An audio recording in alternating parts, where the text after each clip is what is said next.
ಭಾರತೀಯ ಸಂವಿಧಾನದ 51 ಎಚ್ ವಿಧಿಯ ಅನ್ವಯ ವೈಜ್ಞಾನಿಕ ಮನೋಭಾವನೆ ಮತ್ತು ವೈಚಾರಿಕತೆಯನ್ನು ಬೆಳೆಸಿಕೊಳ್ಳುತ್ತೇನೆ. ನಾನು ಪ್ರಶ್ನೆ ಮಾಡದೆ ಯಾವುದೇ ತರ್ಕ ಒಪ್ಪುವುದಿಲ್ಲ ಹಾಗೂ ಸಂವಿಧಾನದ ಮೂಲಭೂತ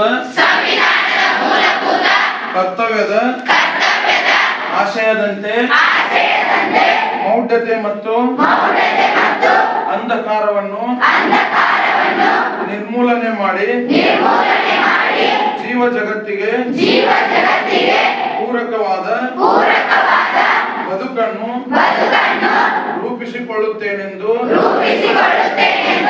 ಈ ಮೂಲಕ ರಾಷ್ಟ್ರೀಯ ವಿಜ್ಞಾನ ದಿನದಂದು ಪ್ರತಿಜ್ಞೆ ಮಾಡುತ್ತೇನೆ.